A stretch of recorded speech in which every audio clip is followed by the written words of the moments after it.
Can I just ask, with the footage that you're taking, what will it be used for, and can I get a guarantee that you won't put it on your blog and selectively edit? Yes, it's insurance to make sure we don't get the same job as James Delingpole and Chris Maltnet underneath by BBC, correct? So, this debate is so hostile, and I really wish it would be polite. And I write on my blog all the time about the importance of sticking to the evidence and about how it should not be about ad hominem attacks.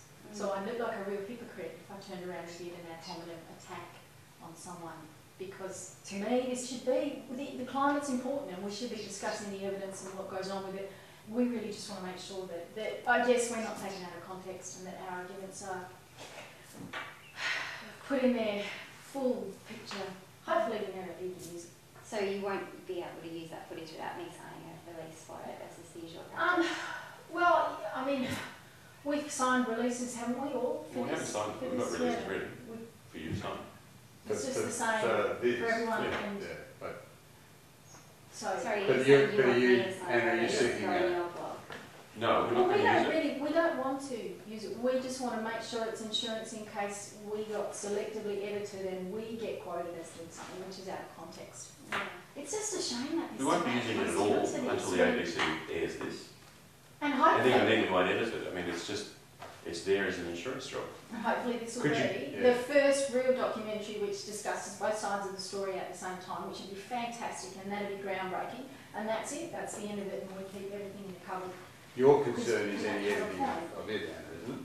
Well, I mean, I've obviously agreed to be filmed by the ABC and signed a release for them, but in terms of signing a release for you, we just rocked up and some man who I've never met, with respect, I'm sure he's a really nice person, but just suddenly comes out with a video camera and starts filming me. I haven't signed a release, I don't know who he is, I don't know why he's there. I mean, it's a bit creepy. Yeah, look, I'm really sorry that it comes down to this. We just call us skeptics. We don't like to take on faith or trust. We just want to have a backup copy for our own sake to protect our reputations, and that's all we're using it for. What if you were to agree in writing that, were you ever to use it, it would only be used in full? Yes, that's You fine. know, that you'd get an That's- absolute guarantee yeah, all right, in then. writing. There would never be Yeah, put on. that serves the insurance purpose Yeah, without. it would only without ever showing be in it full. back. Maybe there's something you Look could at. draw up, you know, because that would be your legitimate concern, isn't it? I'd look like a It was complete edited. hypocrite Yeah. if I But if it's shown in selectively full, cherry-picked and edited Oh, that's a you, good thought. Yeah, that will, it's fine. That satisfy you? You're which right means with you'd that? have access to it too. If you and- guys Yeah. agree And you with could the- draw up you could draw it up, you know, whatever agreement you want signed, that they would only ever use it, you know, hopefully they would never use it, but it would only ever be used in full, Mhm. you know, and they'd be in breach of. Well, if you're happy to agree, you're only using Yeah, it yeah. for- We'll write it up now and sign it. Want to do it? Can we start? After we do it. Well, we can do it at the end. Yeah, fine. Okay. Okay. Because we don't have long anymore. Yeah. Sure. Right, that's great. Okay. Yeah, thanks guys. All right. And hi, I don't believe we've actually met, Oh, but if sorry, you're going to Barry be filming us. Corke. Anna? Hi, I'm Anna Rose. Barry. Good to meet you. Barry? Yep. What was your last name? Cork. Barry Corke. Hi. I guess you know everyone else. Yep. Oh, I haven't actually met Nick. I've been busy with the camera. Yeah, good to see you. Yeah. No, I think- If it's made available to anyone apart from us, it's the whole thing goes. It's not edited in any way. Yeah, Well, Right. So it's either a full recording of everything that happened or that's nothing. right, that's right, that's it. That's all we want. Okay. Right. Guys, I might just stop for a second and get where everyone's standing. Yep. Helen? Doesn't worry me which way. Don't worry you. Flip side here, but yeah, just add a little bit of space. Sorry, on it, so, yeah. Yeah, Very fine. much in Sandra. And If that's So okay, maybe we yeah. could do that, so it's going to be Just on come the a tiny bit That's around. and thank you Yeah. very much. And the two of you would like to be a bit close together, please? Oh, No, just sorry, yeah. together. Don't worry. we're going to do this all standing up, I think. I don't think we'll be here that long if you're comfortable. well, Yeah, we've maybe. only got Yeah. 5 minutes. Yeah, yeah, right. Yeah. That's fine, I can manage that. And let's have a little break to go and fetch the kids from school. Right. Now, phones off, everyone? Yeah. Mine's on silent. Should I turn it Silence, on? okay. Okay. Barry, are you positive, could you come to that position in the middle there by any chance? Is that going to be, Sorry. can you come up just onto the level there? The camera. Yeah. So Is that you're going to fit there? Yeah, Yeah, just so you're yeah, not in we the can. background of Joe's shot. As handsome as you are, Barry. Sorry. So you're not in the shot? Right, well, I can keep out of the way down here. Oh, okay, we can just put the camera up here, is that Right, okay? Yeah. Thanks. Thanks, Anna. We moved here from Perth in 2003 before the housing bubble had taken off in Perth. Okay. And we moved from Canberra to houses worth $500,000 and came here for $200,000. We were going to rent, we go, oh, we can buy. Yeah, it was, yeah, that's changed. Yeah. You guys both Perth? Born I and grew up in Perth. David has grown up in the US and the Oh, UK right. and Sydney Okay. and Canberra. Right. Great Got the stuff. world It's covered. really good, actually, I like it. You like it? Yeah. Helen, just so you know, my shot of Nick's slight profile, so I don't Yeah. have And we're going to obviously. a My best profile. your best profile, Sitting absolutely. inside. Yeah. No, I don't think there's anything we can do about that. We can just go with it.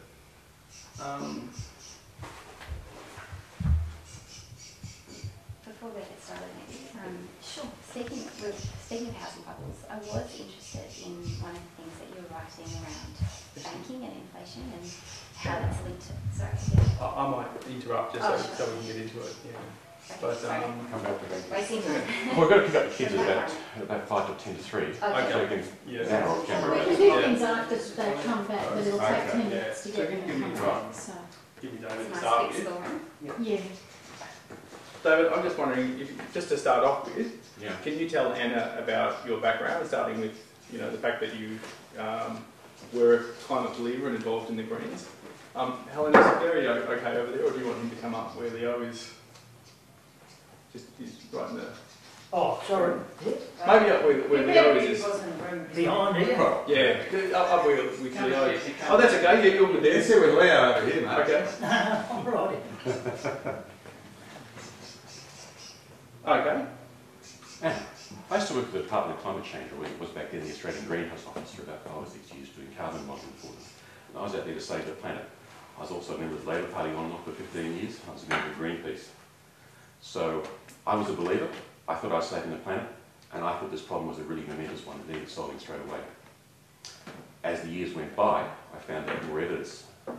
The evidence supporting it drifted away, and then evidence started accumulating that the man-made hypothesis wasn't true, and so I changed my mind. Okay. I've read that you were a rocket scientist, but then I couldn't actually find that you worked on rockets. But can you explain? Yeah, that's Alan had an odd ad com site called DSMOC. Yes, I did introduce myself as a rocket scientist in an article I wrote for The Australian. The term rocket scientist was used at least when I was there at Stanford University and a few of the major US universities, to mean someone who did a technical degree, one of the hard sciences, such as electrical engineering, although did a PhD, and at one of the 4 or 5 leading US institutions. Okay, but you haven't actually worked with rockets. No. Okay. Although I did do an interview with JPL. Okay. And I might let David. Do you want these guys down this way a little bit? Fraction? Yeah, But I mean, just there's sneak back only down. a couple, just a couple. Yeah, okay, great. Let's just go with, Yeah, fabulous. So, I mean, David, maybe, sorry, I'll let Joe actually. Joe, can you talk to me about your background? Well, sorry, first I'll let David tell us about the period over which your views changed.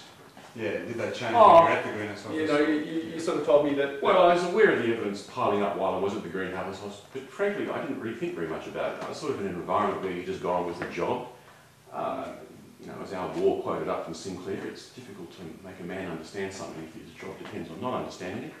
But when I finished with the Greenhouse job, which I did for other reasons, I finished it for other reasons. Tell Anna, not... And when I finished it, I did look into it a little bit more, and I noticed that the evidence wasn't right. And somewhere around 2006 or so, I noticed it really was quite wrong. And Joanne was a believer at that stage. I was actually a member of the Australian Greens. It's the only political party I've ever been a member of. So I'm like you, Anna, in that I am concerned about the environment. I'm concerned about doing things sustainably. I'm worried about the country that we leave for our kids. And, I applaud you for going out there and doing something to follow what you believe in. I mean, congratulations. If only everyone was as active in doing things to make the world a better place. And I even spoke on ABC Radio about how we should be concerned about carbon dioxide and feedback effects. As the ocean warms, it will release more CO2. And then David came to me one day. I'd stepped out of things, taken maternity leave and stopped paying attention to the debate. And David comes to me one day and he says to me, he says, you know, there's no evidence left to support the great global warming scare. And I said, you must be kidding. You've got to be crazy. Of course there is. What about the ice cores? And you would have known the ice cores, wouldn't you? And you've seen the ice core graph. There's one from Vostok. You can't look at this graph and not say, wow, there's something going on with temperature and CO2. We can see clearly that it rises and falls together. You'd have to look at this when this information came out in the early 90s and late 80s and say, wow, we need to look at this and study it. What shocked me was when David said, not only has it been well studied and we've got better data, but the better data shows that the CO2 rises 800 years after the temperature, and that's not controversial, and that's been published in 5 or 6 of the top leading journals between 1999 and 2003. So I downloaded the data and I graphed it. And if we take this point here 130,000 years ago, it's the first big kind of warming peak in the past, you can see that temperatures rise first, that CO2 comes up second. You can see that CO2 stays level for 15,000 years while temperatures fall. There just isn't a strong connection in these graphs. And in fact, the only real connection, which is explained in here, is that temperature controls CO2. And it's obvious that temperature controls CO2, heats the oceans, releases the CO2, and then as the world cools, because of other reasons, CO2 gets absorbed again. Maybe there's a small amplification in there, but it hasn't been shown mathematically, it hasn't been published in peer-reviewed research. You know, I looked at this and thought, wow, this doesn't disprove the whole great global warming thing on its own. There's lots of other evidence we use to do that. But for us... Right. I know this. Can I just fine-tune your stance a little bit? Yep, sure. So you just need to give me space this way. So, Which way? so instead of being shoulder like that, Yeah, I'm blocking you. I can be shoulder up. Sure. Yep. Should we put one of the fighters off the hook in another room? Could be an emergency call. Okay, Joe, can I just slide you both back down that way a little bit? Just sliding up. And I'll just pick up one more point and then I'll yeah, finish. sure. Just slide back a bit to do it. And maybe with those graphs, would it be best if they sort of turn them around so that Nick and Anna can both? Yeah, so Yeah. your audience. Yeah. Correct. Alright, well I guess you never showed us turning around. Yeah, okay, go for it. Wouldn't mind any repeats on that one. Continuation. Okay. For me, the big issue with this is not that it single-handedly disproves the argument, because it doesn't. There's a lot of other evidence. But what shocked me about this was that I hadn't read about it in any of the popular science magazines that I read all the time. I thought I knew stuff about this debate, and this floored me, because suddenly I realised that there was a lot that was going on behind the scenes that wasn't being reported. So I guess it was the half-truths that really got to me, that kind of undermined my belief that I understood what was going on with the climate and with the story we were being told. So you were of the view that warming is happening and we are seeing climate change impacts. And that carbon is a greenhouse, carbon dioxide is a greenhouse gas, and that adding more to it will warm the planet. Yes, absolutely, that's all well proven, solid science, known for years. Yes, I have no disagreement with any of that. The disagreement is with how much warming there is. Yeah. Is it going to be a catastrophe, or is it going to be 0.5 of a degree? And as far as we can see, the evidence, the empirical evidence, and there's lots of it, all seems to point to it being around about half a degree to maybe 1 degree with CO2 doubling, which is not the catastrophic projections that are coming out from the climate models. So you said that with at the moment we're 40% more CO2 than pre-industrial revolution. Yes, 40% yes, well, roughly. yes, So you like said 100 ppm. that if we go up 10% more, you said that we will see a 1.2 degree warming. No, if it doubles from pre-industrial levels, so it's 280 to 560 ppm. Then At the moment we're at 390, we're a long way off that doubling and going up at about 2 ppm a year. So, but you have said that carbon could lead to warming at 1.2 degrees Celsius. If it does. If CO2 doubles Yeah, from that's right. pre-industrial times, 1.2 is the maximum that there's any evidence to support. That would be the direct effects of CO2, according to the physics that we know of that is well proven, that CO2 absorbs and re-emits. Yeah. Infrared. But having admitted that carbon does lead to warming Sure. and up to, as in your opinion, 1.2 degrees, I'm wondering why you're still putting out the handbook that says that the impact of carbon is obviously that, where you've said here. Because so far we've had 0.7 of a degree due to all kinds of factors in the last century, and to argue that the effects we've had so far are unmeasurable, it's very difficult to unpick all the factors that are going on driving the climate and separate it out and say how much of this is caused by CO2 and how much isn't. I'm saying at most it's possible it could be 1.2. The evidence we're getting from the satellites and from the weather balloon measurements, for over 40 years of weather balloon measurements, show that we're looking more at about half that, and that's for a doubling. So that'll be whenever the planet reaches 560, if it gets there. I've looked through your blog though, and Just hang on a second, and I might actually, we'll come back to your questions, we'll reposition a little bit. David, you were going to take us through very quickly that summary of... Oh, sure. Yeah. Anna. Sorry. Wait a second. Thank you. Talk Anna. Anna, we agree that carbon dioxide causes global warming. Every molecule of carbon dioxide that we emit causes some global warming.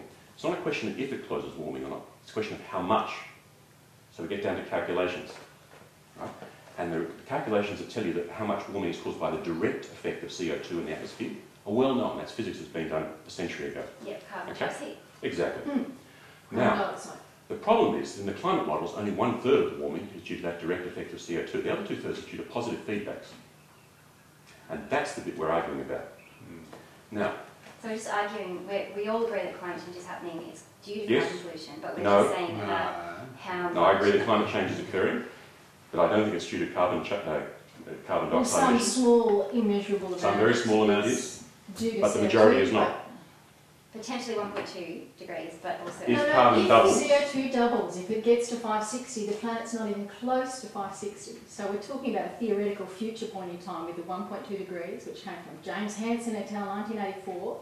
We have no real beef with that calculation.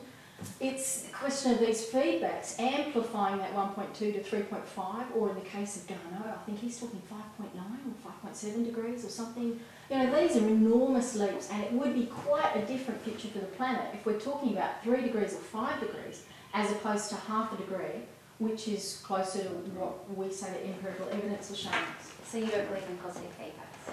We don't think the positive feedbacks are supported by any evidence. The evidence all supports negative feedbacks, which would fit with almost every other natural system that applies on the planet. Most natural, long-term, long-standing situations have negative feedback, which is what makes them inherently fairly So stable. counterbalancing effect. That's right. Yeah. Any perturbation is matched by a dampening effect. Anna, do you know of any evidence that carbon dioxide is the main cause of global warming? Any evidence at all? Yes. What?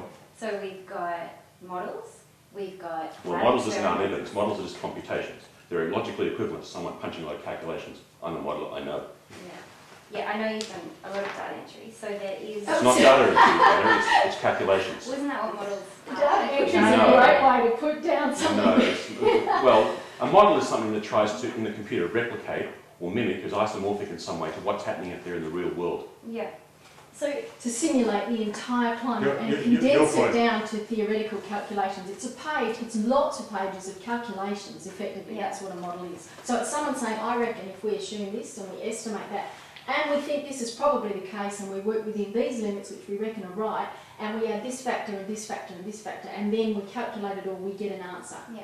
It's a theoretical calculation. It's not observational evidence. Mm. We're arguing that we need to get back to the real basics of science, and true science is based on observations. Yeah. 28 million weather balloons have been released looking for things that the models have predicted and have found the models are wrong.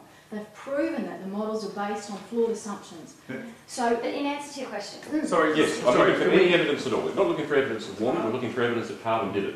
sorry, just because we're going to run out of time, yeah. and I'd love to actually cover off the points that we discussed before, so that I'm we've trying to got do those that. down. Sure. So, Anna, Sorry, I'll let's stop just, you. yeah. Nick, I'm just wondering, I know that Helen's probably just told you the opposite, but I don't have a shot on Nick's face at all, so I'm just wondering if he angles around a bit. Is That make gonna a work much for you? better shadow. Yeah. Right, bit of space. Yeah, that's okay with Yeah. that position 2 there. minutes, Nick. Can you Yeah, I'll wait angle for yourself? Which Where's way you want? David? Yeah, You first, sure. yeah? Is that right? From Oh, your yeah, of point of course view? I'm yeah? familiar with it. Yeah. I've completely debunked everything in Sorry. there. I can give you a copy of it if you like. I read it. Yeah, I mean, it's Well, just his this debunking hill was into the mine. debate. And When Yeah, debate to my skepticism. can I push him down that So, way and push these guys along a little bit? Yeah, they go back and forth. It is. Yeah. He took 2 Can I push years you to down, find down professors and I that? Sorry took guys, that, just hang on a so- second. Can I just push you up that way just a little again? And just have to make sure we don't slide down because Okay. I'll lose Nick. You're getting if too they're here. close. Yeah, you're good. Right. Yeah. Okay, so Yeah, well, it's Q David. now, David, you were going to run through. So Anna, Sorry, and okay, go for it. there is no empirical evidence that carbon dioxide is the main cause of global warming. There's evidence that it's caused, there is evidence of climate change, there's evidence of warming. That's not evidence that carbon dioxide did it. Okay. Although you accept that carbon dioxide does cause some warming. Theoretically, we know it must cause some warming, Nick. Yep. Yeah. The only reason, and climate scientists will agree with me, the reason that climate scientists blame carbon dioxide is because of their models. What they've done is embody all the physics and all their understanding of the climate science in the models to simulate what's going on in the climate. Okay? So the reason we believe that carbon dioxide might be a danger to the planet and our emissions is because of the models. But the models are fundamentally flawed. We know that because we've now, over the last 15 years, collected several data sets in several different areas that contradict the models entirely. I'd like to quickly present you with evidence of 4 of those contradictions. The first one is the models have built up a track record. They've been predicting temperature for a while, and they've got a track record that goes back to 1988, when James Hansen, the father of global warming, introduced to the US Congress the whole idea. And here's a copy of his original peer-reviewed journal paper, where he's outlined 3 scenarios of how temperature increases over the years. And starting in 1988, he saw scenario A, where the world kept emitting carbon dioxide at roughly the same level as it was then, which is in fact the path we followed.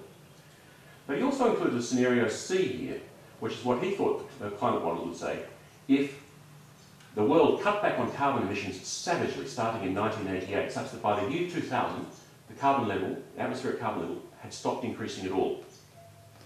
Now, here is what the satellites say the temperature of the world actually did.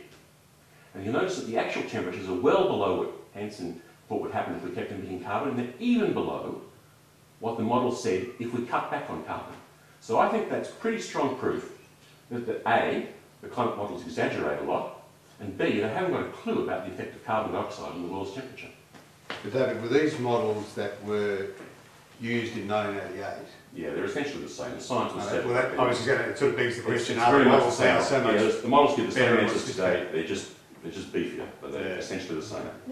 They have the same assumptions about things like water Yeah. vapour. For example, when we talk about the 3.5 degree warming, that's the amount due to 1.2 degrees above where it was at. Yeah. If it doubles, so if it doubles between Yeah. 2000 and 2100, 1.2 degrees is due to the direct effects of carbon and the physics that's well known.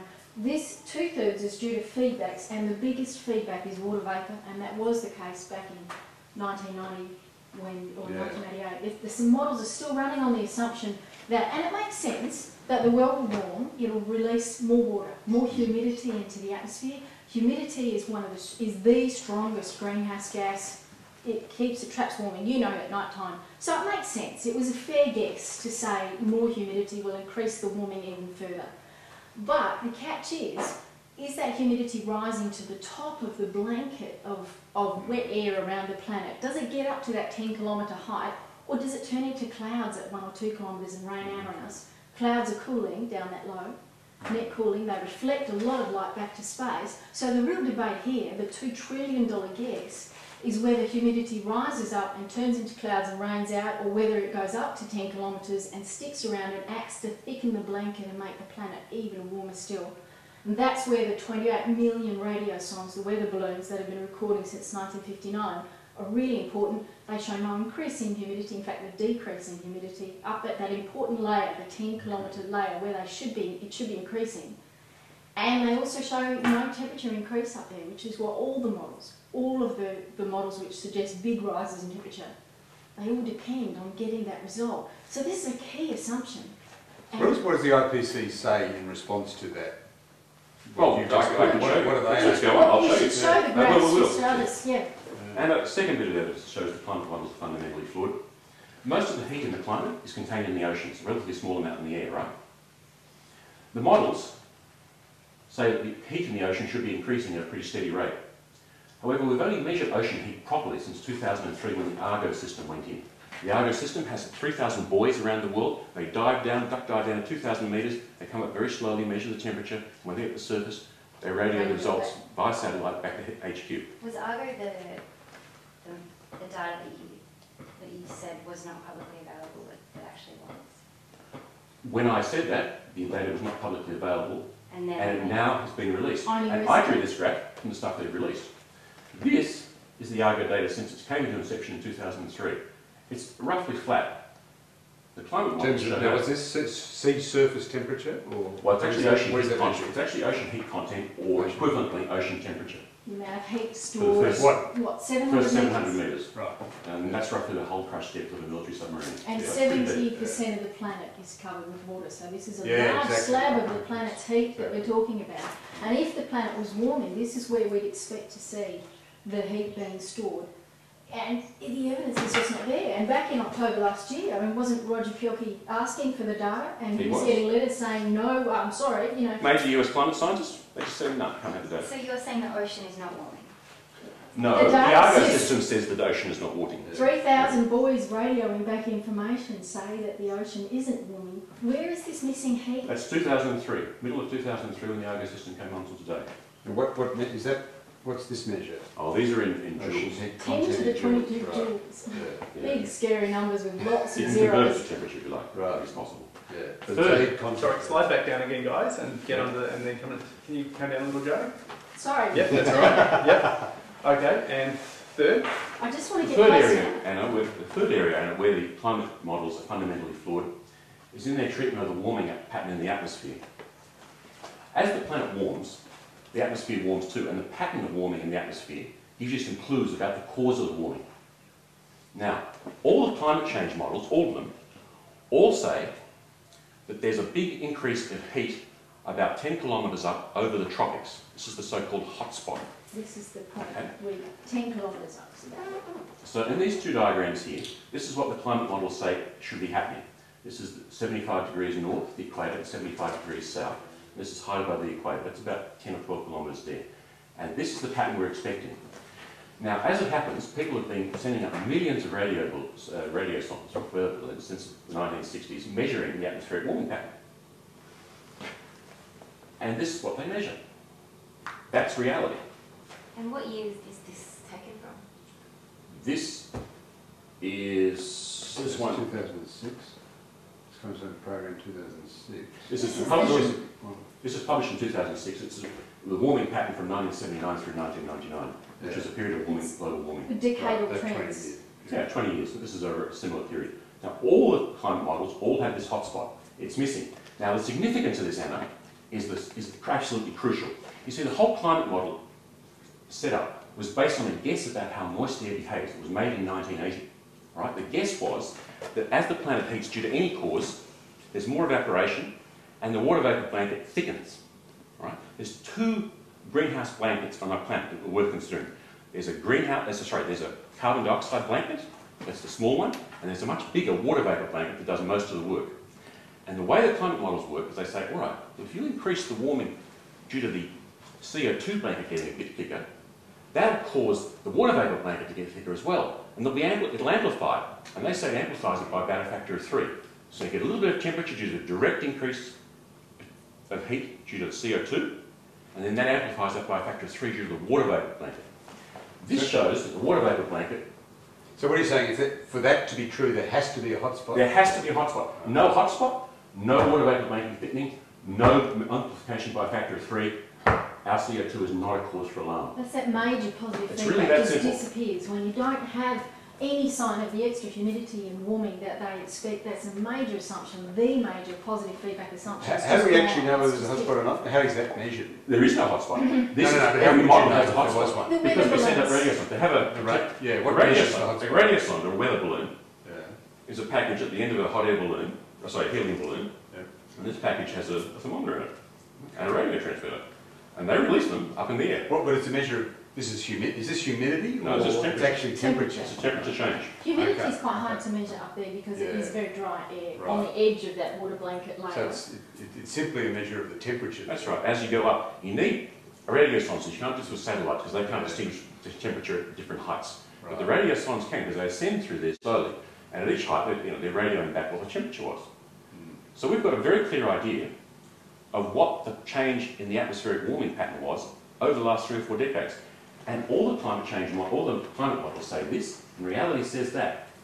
And that provides at least 2/3 of the warming in the climate change models. So the climate change models Are there any possible explanations to that? And how would you No, deal it's with rather those a black explanations? spot. This came out in about 1995 or so. Actually, We accumulated enough data to be able to be pretty sure of this picture. They hid the results till 2006, and they finally published them in a bunch of diagrams just hidden away in the back of the report in CCSP 2006. Carl 2006. Yeah, US climate change science programs. And Okay, we what- might need to Sorry, Anna. move on to the next point. We'll come back to these, Anna. All right. Yeah, well, I have a lot I want to say on this. I I know know it's that they want to difficult, step it through. is, Yeah. it's difficult. Yeah. All right. Okay. Get through all the points first, I guess. Now, the fourth bit of evidence we'd like to show you is what happens when the surface of the Earth heats up. You might imagine as the surface of the Earth heats up, it gives off more radiation out into space, outgoing radiation space, as measured by satellite. And that is in fact what happens, that's reality.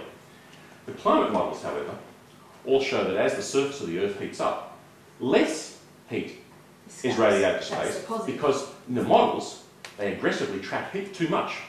It's that positive feedback again here. Yeah. Right, so they're trapping heat with that water vapor blanket, The and the assumption- heat isn't escaping the into assumption space. underneath That's was, the model. Yeah. And Professor Linson at MIT is a very very eminent, very eminent climate scientist, has pointed out in 2010 that the reality, as measured by the Irby satellite, has a slope this way. But all the climate models, Sorry, which that's are all the these, slope of... this is reality. This is the Irby satellite. Yep. This is how the temperature, the amount of radiation, outgoing radiation increases as the temperature of the planet, the temperature of the surface increases. But all the climate models show the outgoing radiation decreasing as the surface temperature goes down. Now, any one of those 4 points, the failure of the climate models to predict air temperature, water temperature, the hot spot, and the outgoing radiation, any one of them is enough independently to invalidate the climate models.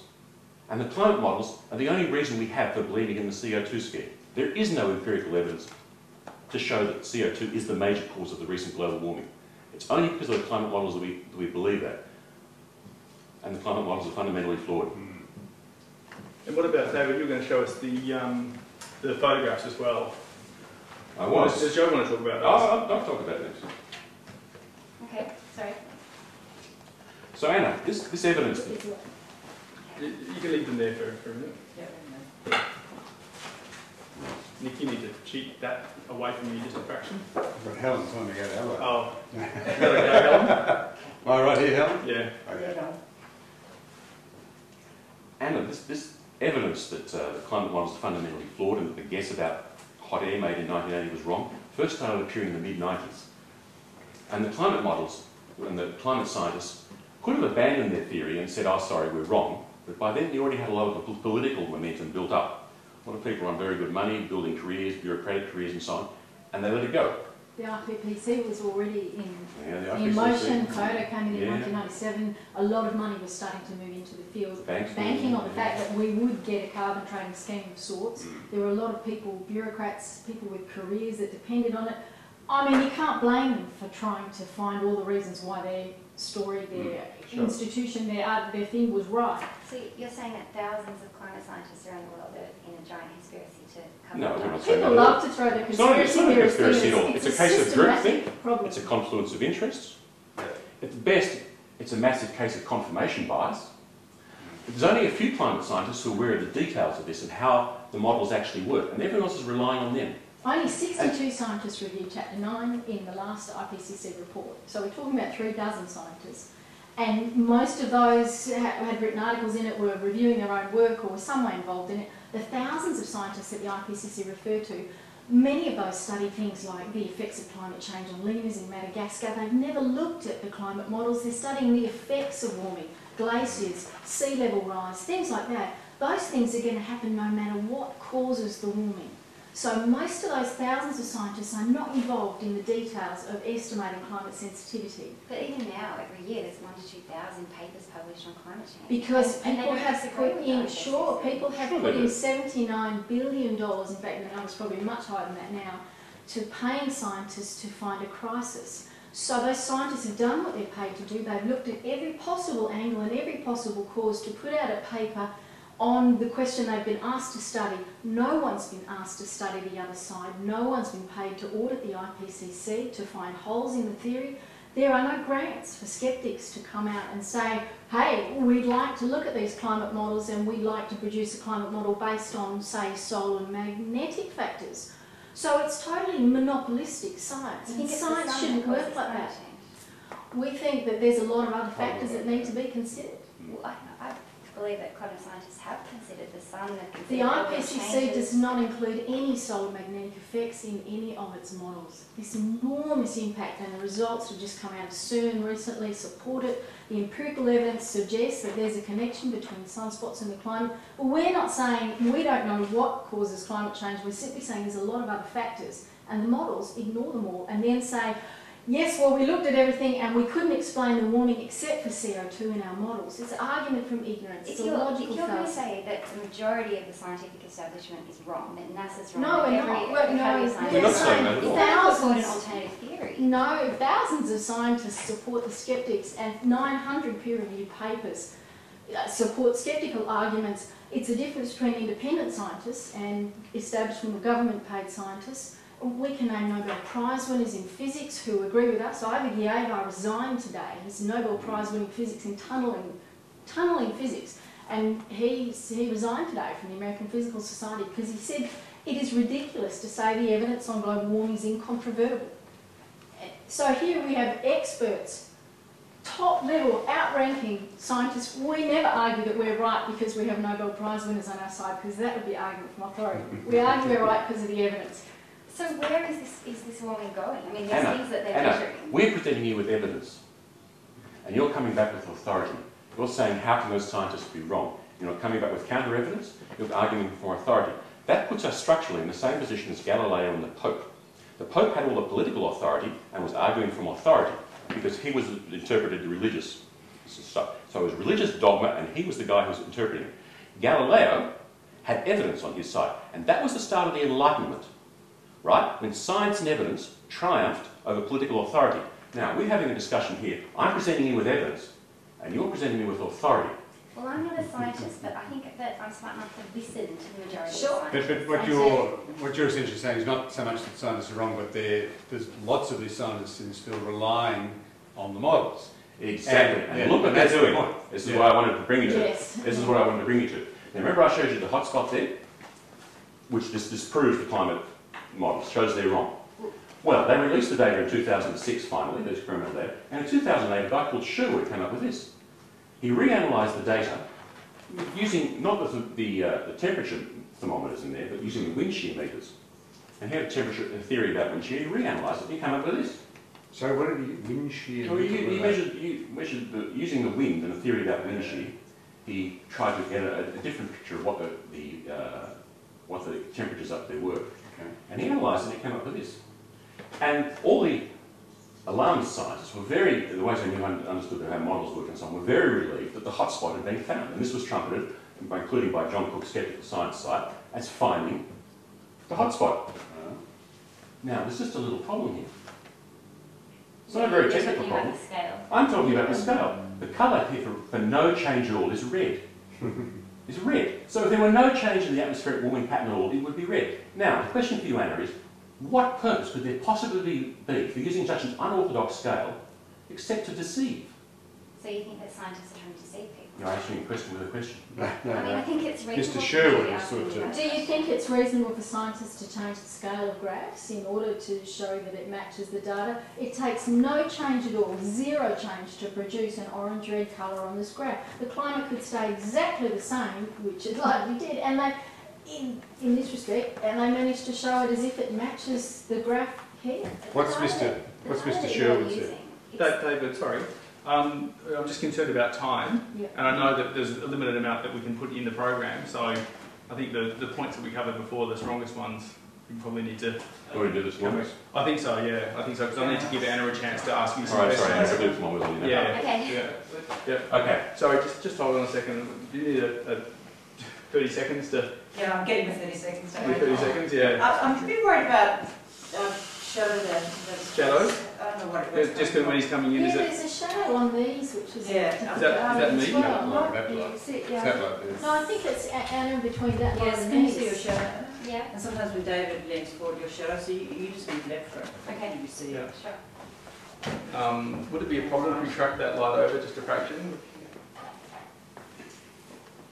Yeah, That'd be good for that's- me. Yeah, Let's and do then we'll it, come in and sure. get some...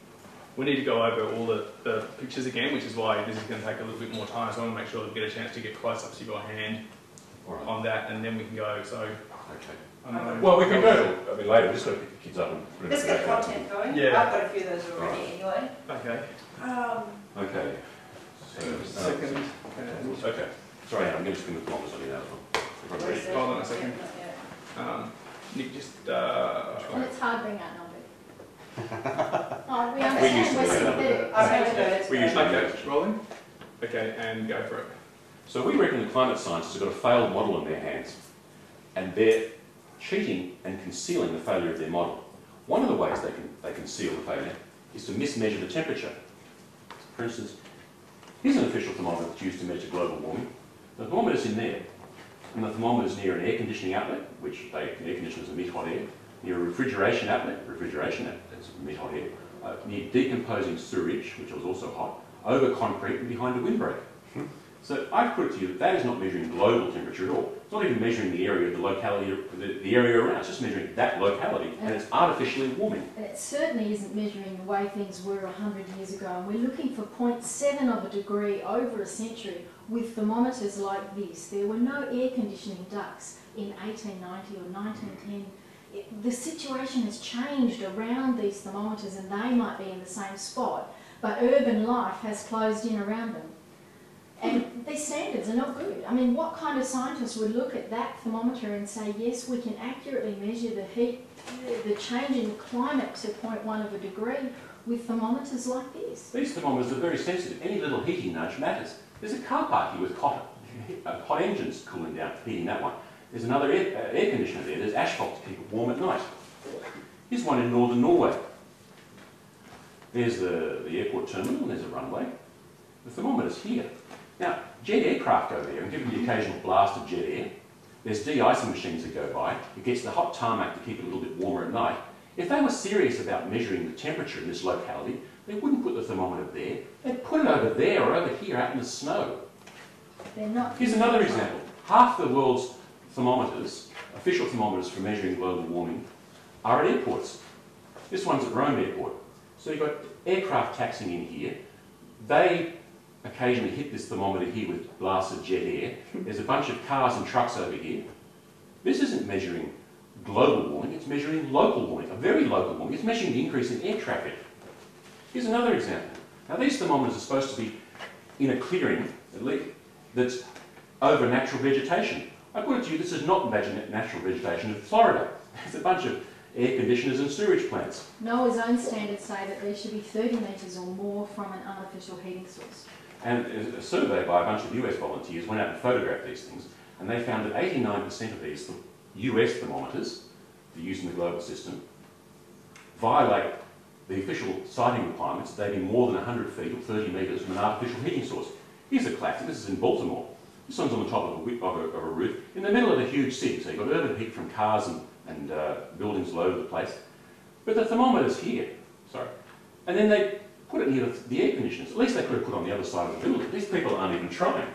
Or are they? Who places these at the US Weather Bureau? No. Well, no, see, yeah, this is it. And a lot of these stations are maintained by volunteers. So we're not suggesting that there's been a deliberate effort Yeah, here sure. to make the data dodgy. The data has got dodgy, and that's been an accident. But scientists should be up in arms that this is where the data's But they coming choose from. to use the dodgy data. That's let it, me they explain. haven't excluded the data from their records. This kind of data, a real scientist would look at it and say, wow, oh my goodness, well we can't rely on that thermometer, we'll get it out of the records. We'll just erase that and go back to the thermometers we have, which are good ones. And that would be the honest thing to do Well, in a there's the Bureau of situation like Meteorology this. does that in Australia. It may- This one's in Australia. This is the Sydney Observatory, that's the Western distributor there. That's where the thermometer is. So this is not included in the temperature records. Sure. It's not. I mean, you've been told this before. Why don't we call the Bureau of Meteorology now if you want to go over it again? But I mean, What let's are you do it. saying, Let's call that them. thermometer measures so from that in is not Australia, the Bureau of Meteorology, and they have told David this earlier, but I've never been told anything by the Bureau of Meteorology. okay, well, it's my understanding that this had been pointed out to you by people. That Sorry, the not in the Australian- real world. That the Australian Bureau of Meteorology, they have these sites. The one in Sydney is actually at Botany. They don't use the one in the city. Well, they used to use that one.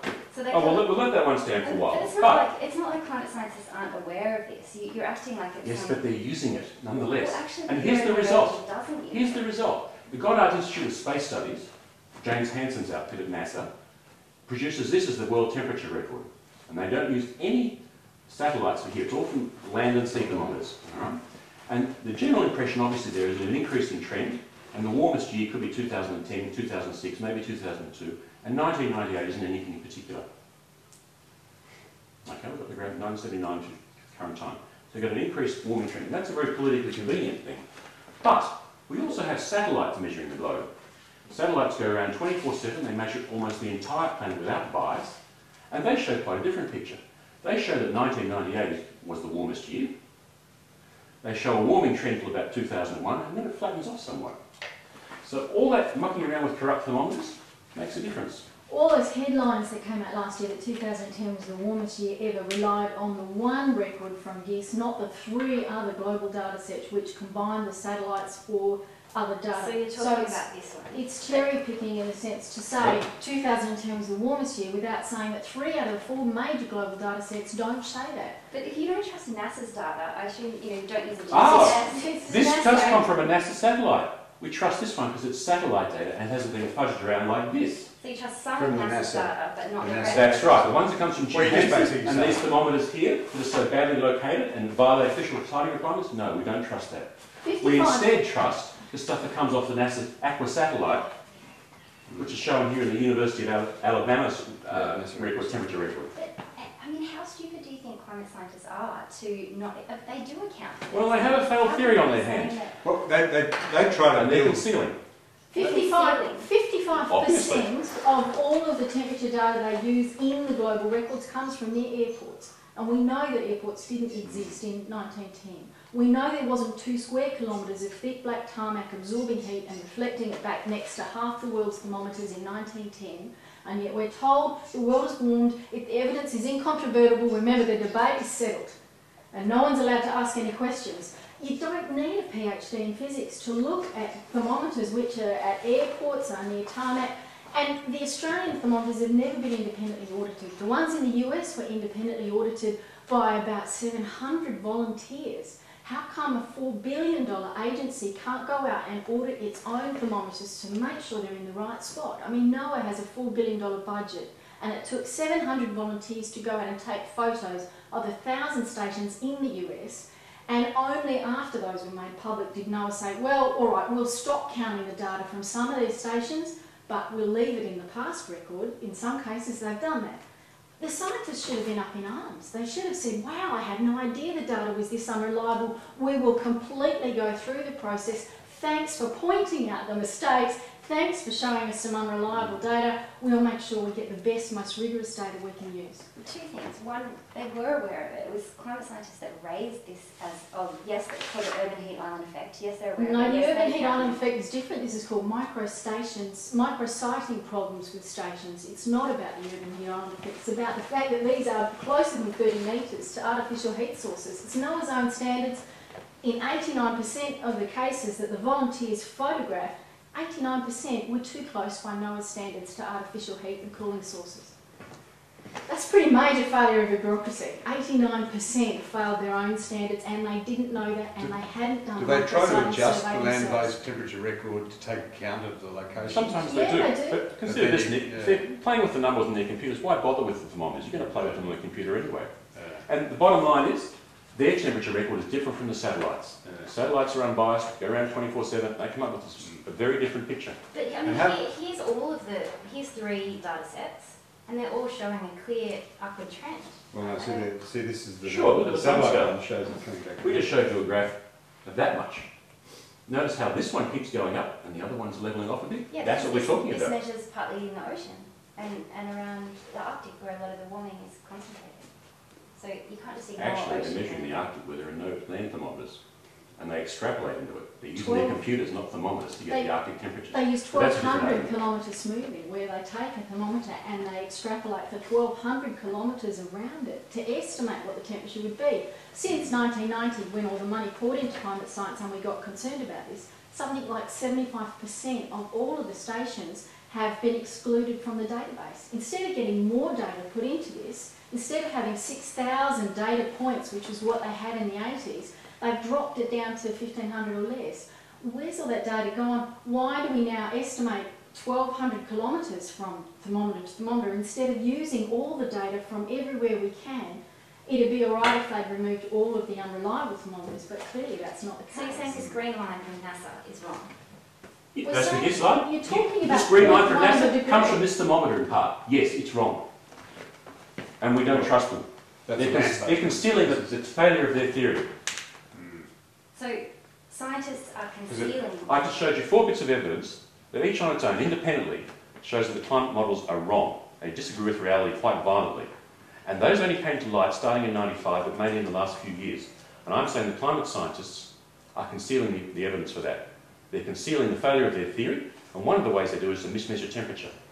In the ClimateGate email scandal broke, we got an insight into some of the things they were doing and some of the tricks they were pulling.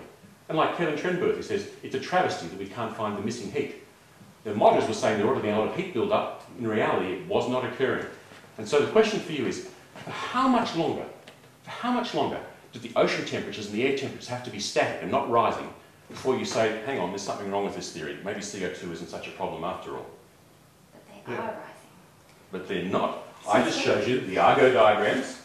I The know that ocean you think temperature. that scientists are concealing it, and I know that you think, I mean, I'm a bit worried when I read things on your blog about how this is linked somehow not just to a conspiracy of scientists, but also No, bankers. excuse We have me. never Calling people conspiracy theorists is something, the name calling that people do in this debate.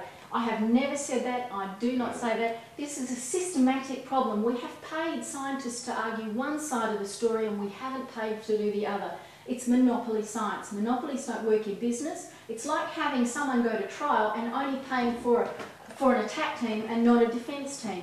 It doesn't work like that. Science needs to have people asking both sides of the question, auditing from both sides, trying to disprove each other, trying to debate it. Without debate, we haven't got science, we've just got propaganda. But I don't understand how you can say that scientists are linked to bankers in a scheme to create hyperinflation. Because I've never said that, because I've no idea We've where never you've said got that. Where'd you get that Well, from, from Anne? your blog. I mean, you wrote this. How do you read This morning. that kind of stuff? You might think that inflation and climate science are only linked metaphorically, but the corruption in science is fed by the corruption in our currencies. The monetary system that allows a privileged few to print money from nothing, I don't know what that means, is the It's same fractional system that reserve allows... banking, and it's an entirely different topic, and it's a big field. And yes, we think the fact that interest rates have been kept low have allowed governments to put out a lot of money into things like this, and for other people to invest in things. Let's just put some perspective on this. Climate trading last year was $144 billion turned over worldwide. Investment in renewable energy was $243 billion. None of this has anything to do with the science. The science comes back to the evidence, always, the empirical evidence. We're presenting you with evidence. But then why have you said if the system's swimming with easy money, people can afford to build wildly extravagant and unproductive things like wind farms? I don't understand how you link them.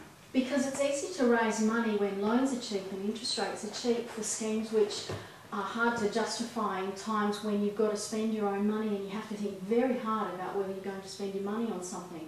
When money is created through fractional reserve banking in a way that makes it easy for people to take big loans, to do big takeovers, big mergers and whatnot, things like that, it's an entirely different climate. It's an economic climate which makes it easy for people to not be so careful with You're their simply money. saying a lot of people, there's not really to say about any subject, but there's a lot of vested interests in this being Yeah. right. Which tells you nothing about the science. We which always doesn't go to keep the coming science. back to the Yeah. evidence. It's simply an observation about the Sure. fact that there are a lot of There are a policies lot of where vested money Nick, is if not we're going spent to well. talk about vested interests, I mean, the publication of this was paid for by the Heartland And Institute. that's a which gets complete money lie from and an the absolute myth, No, and no, it is totally don't untrue. care. Is that on your blog? We've received Yeah, it money does. from No, Heartland. it says on my blog that I did this totally unfunded, absolutely with no financial support from anyone except David. Thank you, David.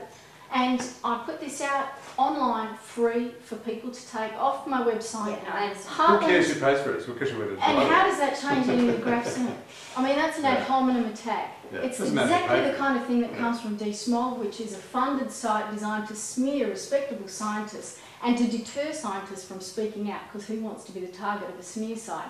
And no, I did this entirely off my own bat, out of a patriotic and professional duty, because I was just astonished at how this debate has become so loaded, so corrupted, and the information is not getting out there. So out of concern for that, I did this, entirely unfunded.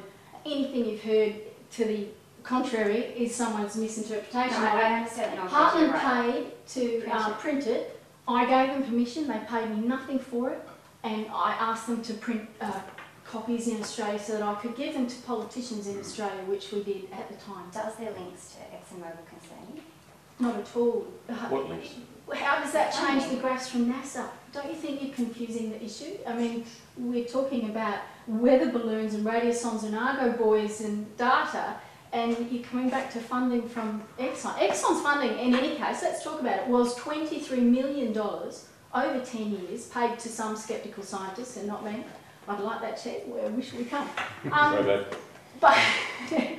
So that's $23 million, and that Greenpeace came out with that number. It was the biggest one I could find when I was searching. On the other hand, the US government has paid $79 billion into climate science and climate-related technologies and industries. Since 1990. Their numbers are just enormous. So for all the dollars paid to anyone in a sceptical point of view, 3,500 times as much money has gone to scientists to find more of the 1,000 papers that you refer to, a lot of which are simply repetitive, and coming up with inconclusive remarks. We've got the conclusive evidence. 28 million radiosondes, 6,000 boreholes, 3,000 Argo buoys, 30 years of satellite data.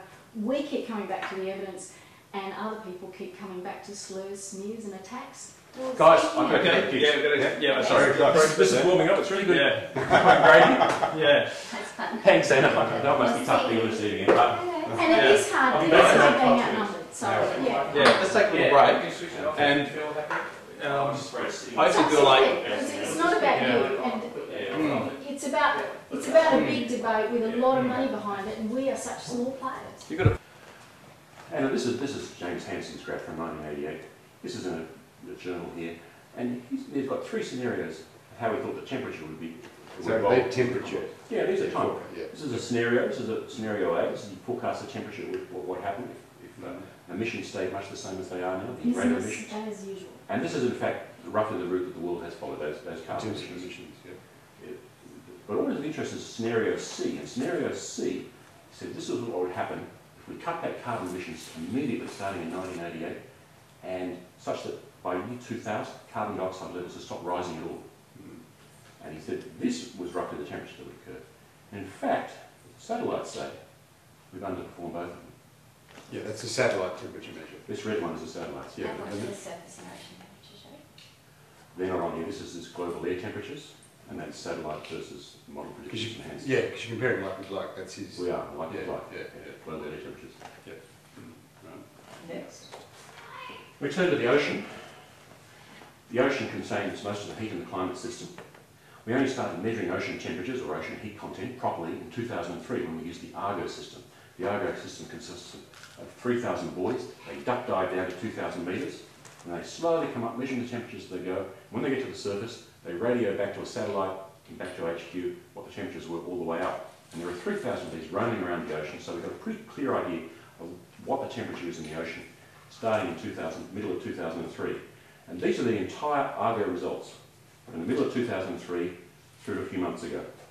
And they show pretty much that the temperature of the oceans has been flat, whereas the climate models are all insisting that the temperature of the ocean ought to be rising fairly quickly. So you've got a clear disagreement between models on the one hand and reality as measured by Argo on the other hand. A third area of disagreement is in the pattern of atmospheric warming. Whenever there's global warming, the atmosphere will heat, and the pattern in which it warms sometimes gives you clues about what caused the global warming. Now, all the climate models insist that the water vapour blanket increases, gets thicker. You see, the way the climate models work is they take a guess about moist air. They say, all right, the CO2 blanket increases by the heat by a certain amount, it gets a little bit thicker. But the guess about moist air says that the water vapour blanket responds by getting thicker as well. And that thickening of the water vapour shows up in this graph here. This shows, I've really garbled this one up, but I'm going to continue showing it anyway. So we've got from 75 degrees north here through the equator, 75 degrees south. This is the height above sea level. It's about 10 or 12 kilometres. So what we're looking for is a hot spot here in the equator, above the equator. This is where it gets hotter because the water vapour blanket is pushing up. All the action happens in the tropic. What happens elsewhere is pretty much irrelevant. But we also measured from the 1960s, we measured using millions of radio sondes, we measured the actual changes. And they're shown here. In particular, there's no hot spot. These are nothing like each other. And the significance of the hot spot is that it's the water vapour thickening that causes the hot spot. So if there's no water vapour thickening, the climate models are exaggerating the temperature rises by a factor of at least 3. They're showing positive feedback where there is none. So is this, can I talk about, do you just... There's one more, isn't We're there? just going to get her all through them. Then you're doing, sorry. We're just doing it for the graphics, aren't we? No, just graphs. All right. And this is a map of that. This is it shows you the outgoing radiation area in the models. Yeah, these show outgoing radiation from the Earth as the surface of the Earth heats. Now, What's this Irby one again? here is reality. That's This is it. the Irby satellite. Right. This is the satellite that recorded the outgoing radiation from the Earth during the 1990s and early 2000s. And these other 11, are all climate models. And here, the slope of the line is that way, indicating that as the surface of the Earth heats up, more radiation escapes to space, in reality. But the climate models are too aggressive in trapping heat. And they all show the opposite. They say that as the surface of the Earth heats up, less radiation gets out to space. Sure. And that shows that the climate models have got this fundamentally wrong. There's a fundamental flaw in the climate models, and it's to do with the water vapour blanket and heat trapping. Any more? What was the, What are the models? yeah, thermometers? Thermometers? All right. Yeah. Very nice. Yep. Here's an example of how they use thermometers. That's the thermometer in there. Now, you've got an air conditioning duct here. Air conditioners emit hot air. You've got a refrigeration duct here. The refrigerators let out some hot air. You've got decomposing sewage. You've got concrete reflecting heat. And you've got a windbreak. So that thermometer is just measuring the temperature in this courtyard. It's not typical of the area around it. And this is in a warming locality. And it can't be used or shouldn't be used to measure global warming, but it is. And the records from this thermometer are in the global warming records as produced by Goddard Institute of Space Studies. Yes. This one's a real shocker. In here, there are 2 large air conditioning units there. There's a car park here with hot engines, and of course there's asphalt and concrete and a windbreak. This one is in northern Norway. This one's interesting. Here's the airport lounge, and here's the runway. So planes often come in here, jet planes, and there's the thermometer there. So the thermometer occasionally gets sprayed with blasts of jet air, from hot air exhaust from the engines. It also gets hit from stuff from the de-icing machines that go along here. And it gets radiation from the tarmac at night to keep it a little bit warmer than the surroundings. If they were serious about using a thermometer here to measure what the surrounding area was like, they'd put the thermometer out here, or over here, somewhere in the snow. So using that thermometer for the purpose of measuring global warming is wrong. Look. Sure. Here's an example of a thermometer in an urban area. This one's in Baltimore in the United States. There's lots of urban heat coming in here from cars, buildings, everything else. This is on the top of the building. There's the thermometer there. And they've placed it very close to an air conditioning unit. I mean, if you're at all serious, even if you had to do it in this location, put it on the other side of the building, surely. Not near the air conditioning units, and the air conditioning units are releasing hot air. And what about the one about the, I think we've got enough of those, the, The Sherwood one, the colouring in trick. correct, yeah, correct. Is that one you think of? Yep. Yeah, okay. This is an example produced by Steve Sherwood at New South Wales University and was at Yale. Steve Sherwood published this in the Journal of Climate in 2008. And he used the same data that I showed you earlier for the hotspot. Let's put it back together. This one again.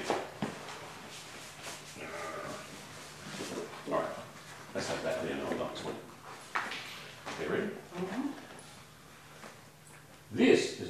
Steve Sherwood, who's at Yale and now at New South Wales University. He published this in the Journal of Climate in 2008.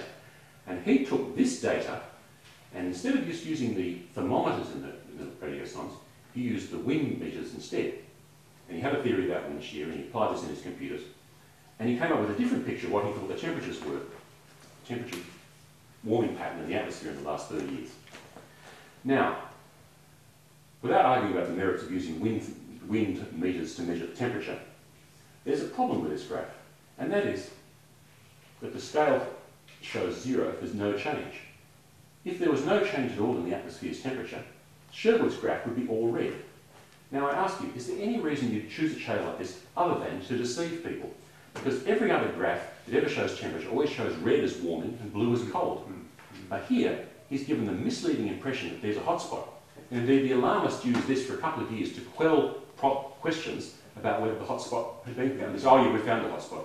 Yeah, sure, we found it. So you're saying that this is cool, He's saying that blue is cooling. and that green is Red is slightly mild cooler, cooling, yeah. and then that this is, And he reckoned this was warming. yeah. But that's a departure from all the standards used in graphs like that, and all of the graphs we're comparing with, and here's a compilation. This is the of them. IPCC. Always, the story is the warm colours, the yellows and oranges are above 0 and the cool colours are below 0. I mean, that's one of those universal standards everywhere, and this has changed it, and it would appear that it's designed to produce a result which looks like this. What's By Sherwood's changing the explanation scale. for this? What's he I saying? don't know that anybody's ever asked him. Really? We'd love to ask him. We've invited him to the debate next month in Perth, but I think it's been accepted. Okay, now Right. I think we've got all the cutaways we need. Okay. I'm just wondering, am I going to be in your shot if I'm around there to get Anna and Nick? No, I'll phone you up. Okay. Go for it. Let's see how this goes.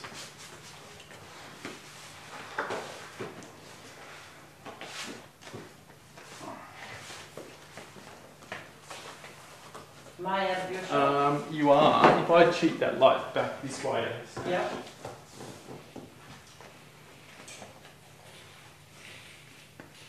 so I'm putting Anna's shadow back on the Yeah, that's okay. grass, but that doesn't matter now. As long as David's looking okay. Okay. Am I saying in the right place? Yeah. Let's Okay. step back into So what's next? What do you do next? We'll let Anna have a response to those first four. Okay, Okay. Yeah. sure. So just hold on a Do you second. want to point to the graphs at all? Or you just want to talk? Yeah, we'll bring them out one by one so that there's something to talk Yeah, about. we'll do just. So this is Anna talking. Yeah. Yeah. Yeah, So it's not about the graphs, it's about her thoughts. isn't it? No, but it's Questions relevant to about question it. four. Okay. Yeah. Okay. Just hold on a second. So are you happy there, Helen, with your... Yeah, I can do.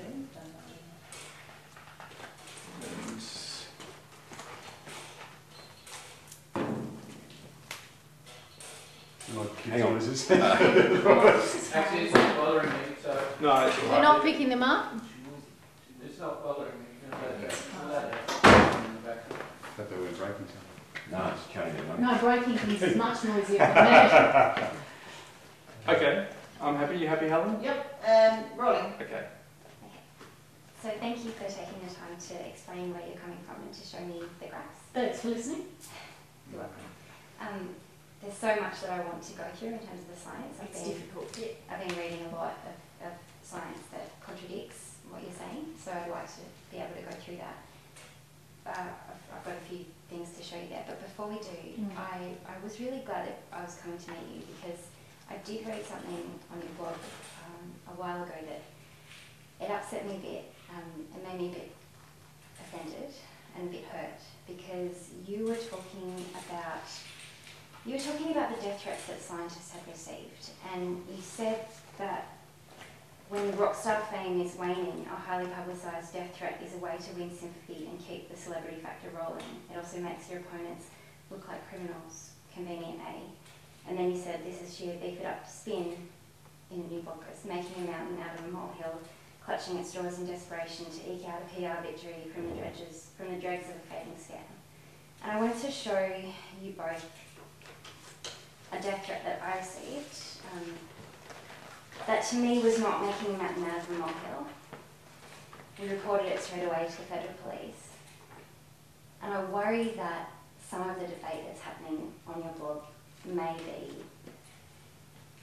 be encouraging things like this. The comment sections. So where's the district? So here it says, Whereabouts? you might have already- Just whereabouts? just this one here. Yeah, well, that kind of stuff is appalling, and I would never condone statements that suggest anything violent. I wish this debate was polite. The first and most important thing I put on my requirement for comments on my site is please be polite.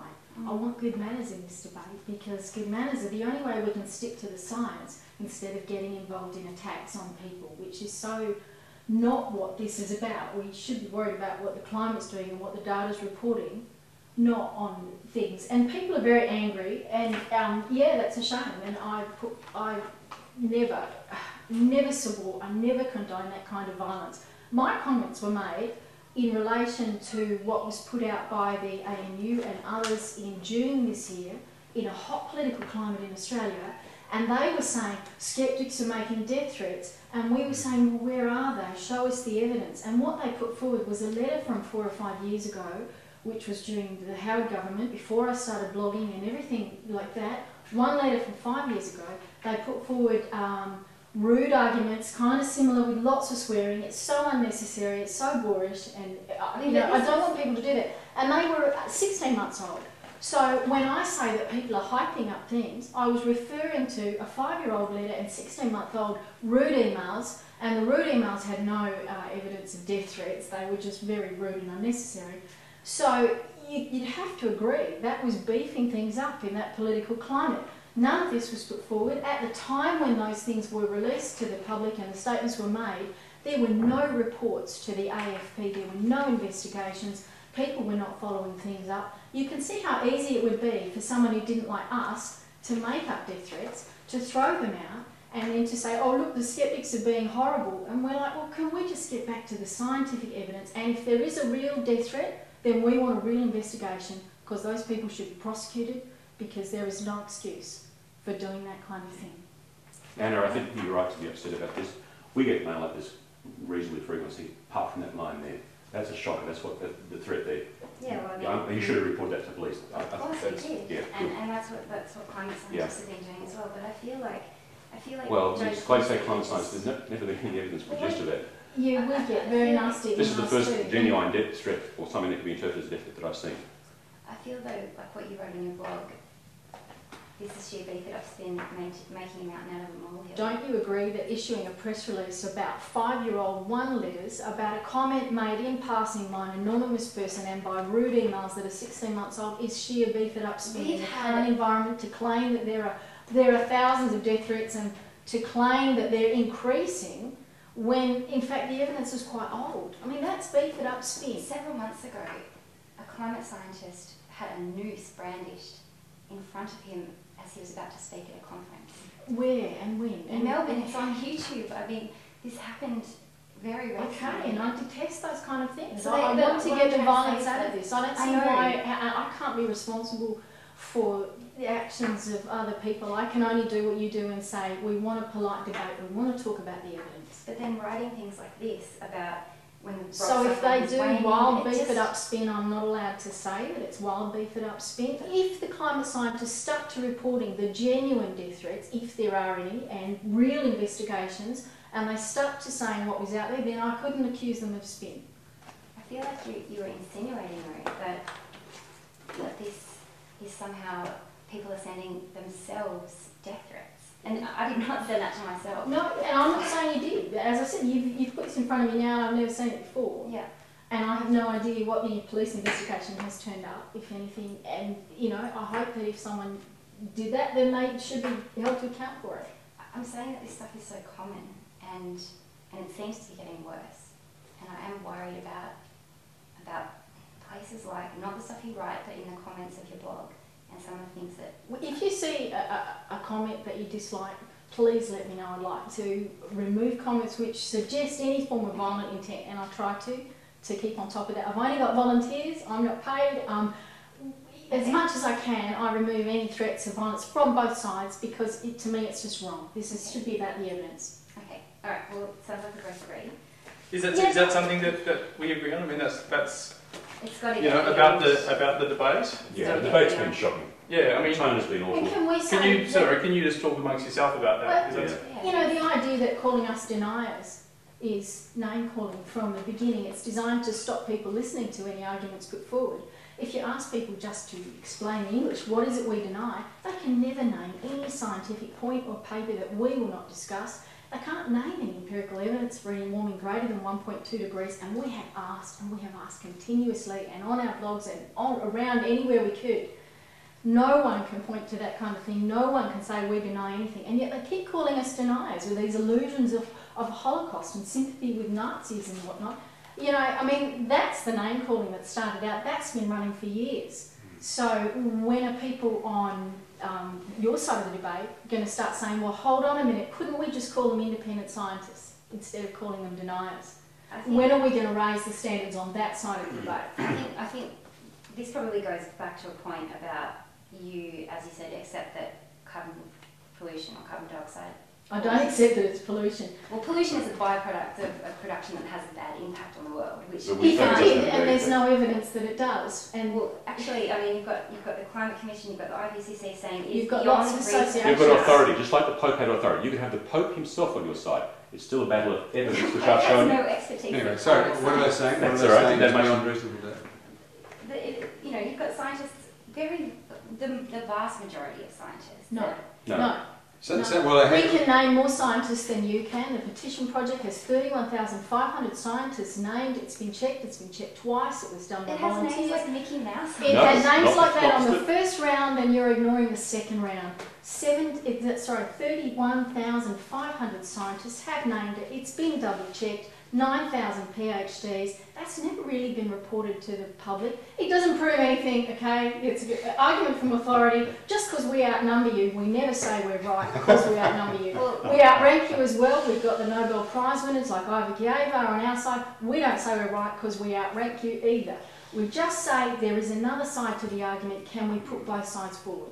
The vast majority of scientists, No, the vast majority of the climate, which was 75 Of the government people. climate scientists in the Western countries. Did they tell you that was only 75 people out of 77? There have been numerous studies that show that the absolutely overwhelming vast majority of climate scientists And they can name 75 scientists out of 77 in that, and it was a 2-minute study done on the internet, Online. which just asked them if the world was I would warming. answer yes We to agree. We say yes, it's warming. So, you know, that's inane. And to also, the report Chinese that. climate establishment thinks it's a load of hooey.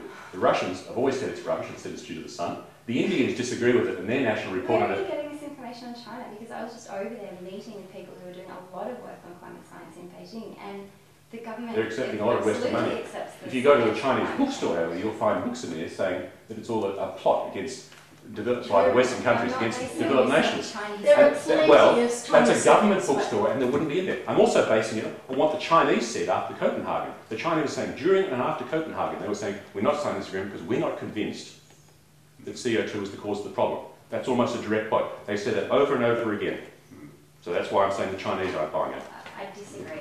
Okay. Okay. So, but I mean, we have, when you asked where is the evidence, I do. Have you got any evidence? Can you name any? We have gone through this conversation for an hour now and we haven't heard any evidence from you, Anne. well, I was not really allowed to respond as you guys All went right. through Your the turn. graph. So, Okay. but I mean, so you've got climate scientists here saying a very large body of observations, experiments, analysis and physical theory points to increasing greenhouse gases in the atmosphere, with carbon dioxide being the most important as the primary cause of observed All right, that's evidence of a climate scientist. It's not evidence that So CO2 caused when anything. you say, I mean, you do accept that there's climate change impacts happening.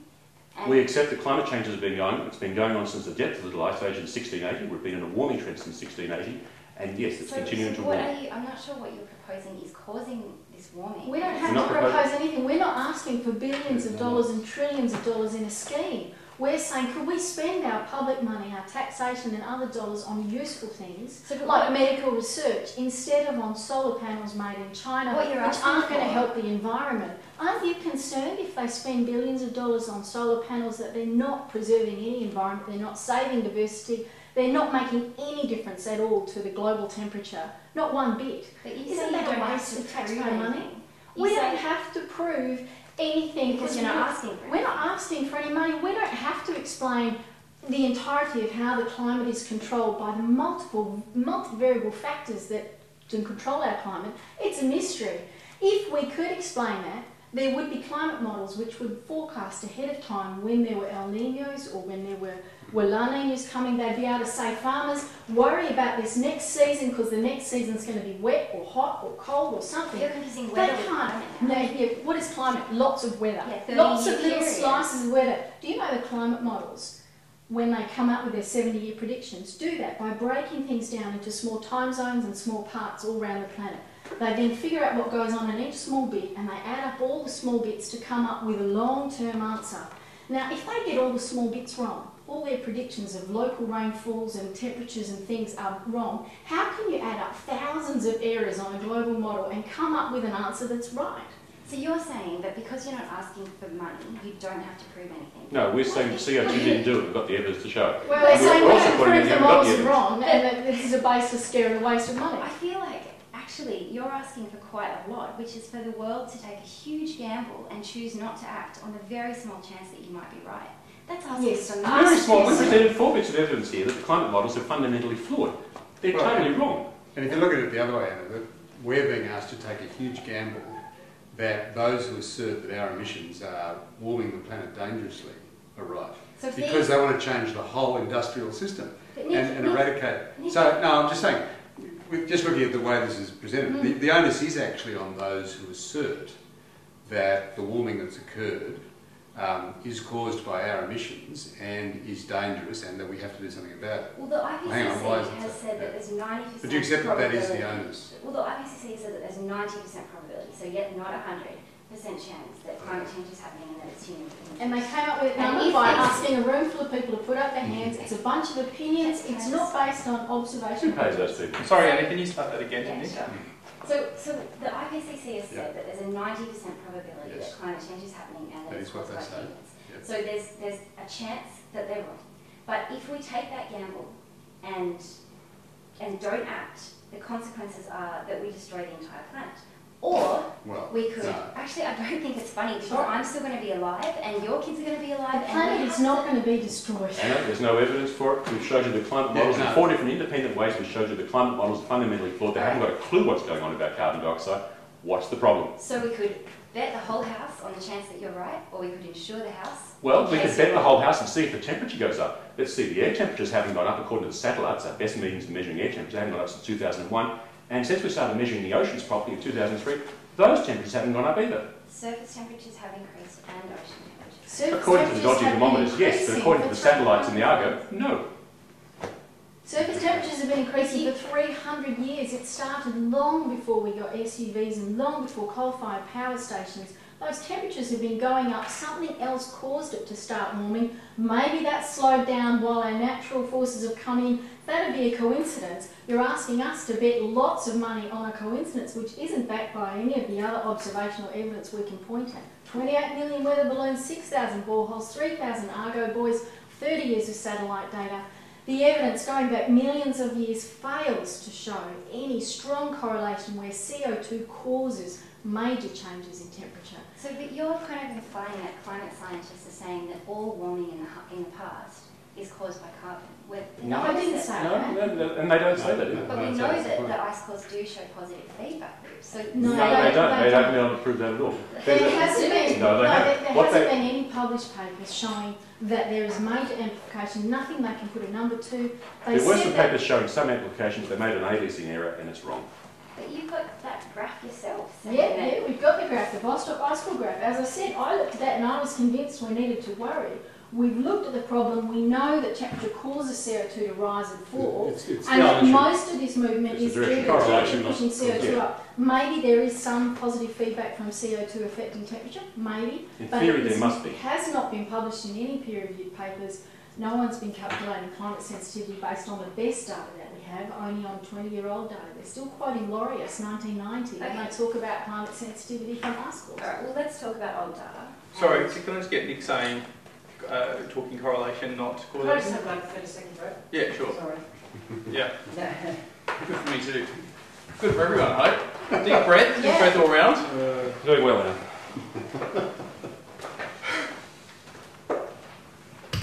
Was that By the way, we okay? get much You worse than this can, now all the time. I mean, we couldn't use it. I realise I'm not splitting it. Okay. So the hotspot. Hold on. Wait, We'll, wait, how long are we going to roll? we'll have to roll some cameras first, probably. I'm not getting any audio. No, I'm just switching on here. Okay. Lots of buttons to press.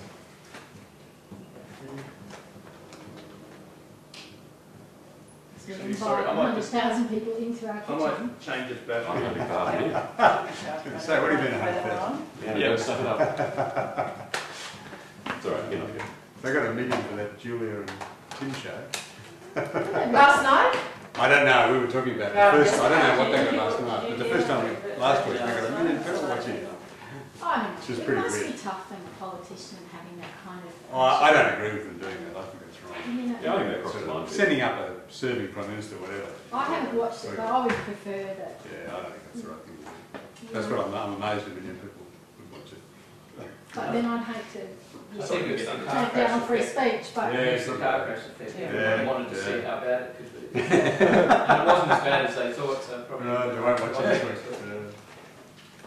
I don't know how many jokes Okay. they can come up with. Yeah. Alright, we're getting told off by Anna about climate change. Come on. All right. Give me a Ready to roll? And... Yes, let's go. Okay. And... Okay, Anna? Yeah. Okay, alright. I'm not a climate scientist, so this is coming Neither am from what I'm reading from climate scientists around the world and in Australia. One thing that I'm concerned about in terms of your hotspot argument is that the data that you're using is 13 years old, and that one of the, it was Sorry, released in I think we had a 2006, mistake, but yes. Sorry, Sorry. cut. We've got a technical Lost it issue. somewhere. Who you lost? Oh, sorry. It's just Rookie error. Okay, where are you going? Okay. Are you going to start, Anna? Do you want to go? Actually, Yeah. can you oh, you know what? Actually, could you get a reverse on Nick looking at Anna, and I'll stay on Anna, just so that... Yeah. Yeah, okay. yeah. Stand I on think- it. yeah. Well, you should do the reverse. I should have the... Just because it's always been this camera on Anna, so Okay. it'll probably match more easily. Yep. And you want Anna to start again? Yeah, I'll get Yes, it in the I'll beginning start. again. it's inspiring. Yeah. Sorry about It is that. nice. Nice that we could sit, isn't it? Okay, and we're on. Off you go. One of the things I'm concerned about when it comes to your hotspot argument is the fact that the data that was taken 13 years ago. And one of the people who was part of that original study, a guy called John Christie, he was part of that study that cast doubt over the hotspot, and he has said, he's updated his views to say, previously reported discrepancies between the amount of warming near the surface and higher in the atmosphere have been used to challenge the reliability of climate models and the reality of human-induced global warming. This significant discrepancy no longer exists because errors in the satellite and radio song data have been identified and corrected. New data sets have also been developed that do not show such discrepancies. So when you have one of the original... That was in the temperate zone, not the tropics. What I showed you was for the tropics. But when you have one of the original people... Yeah, that was for the temperate zone, not the tropics. And when What I was showed that you was for the comment tropics. made?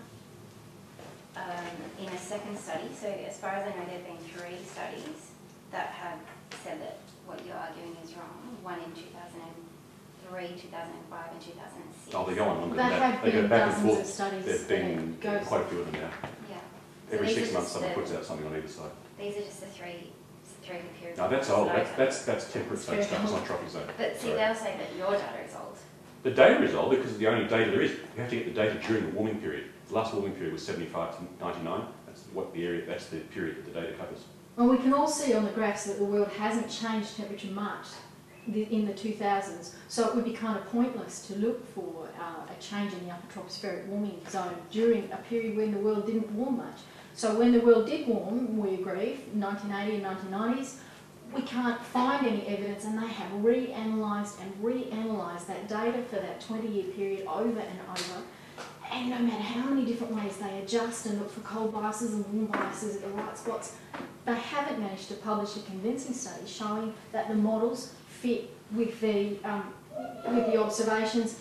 McIntyre, McKittrick and Herman published a paper in 2010 showing that the models disagree, but only by 400%. So it was huge. I mean, Minchin disagrees with you on this. No, he agrees with us. We're in contact with him. He agrees. Well, That missing hotspot is due to lack of evaporation and the lack of the upper water vapor layer pushing up into the atmosphere. And yeah, it's a huge discrepancy. We'll talk to Minchin when we meet him. Yeah. But I've seen a statement from him that I'll send you afterwards saying that actually this is no evidence that climate change isn't happening. It's got nothing to do with whether climate change is happening. We agree climate change is happening. And that It is. He says, The issue is whether there's positive feedback. This is evidence to suggest that there isn't the positive feedback that's asserted. Minchin argues that trying to use this to say, this is my understanding, that Minchin says trying to use the hotspot to say that there's no climate change and that it's not human induced is incorrect.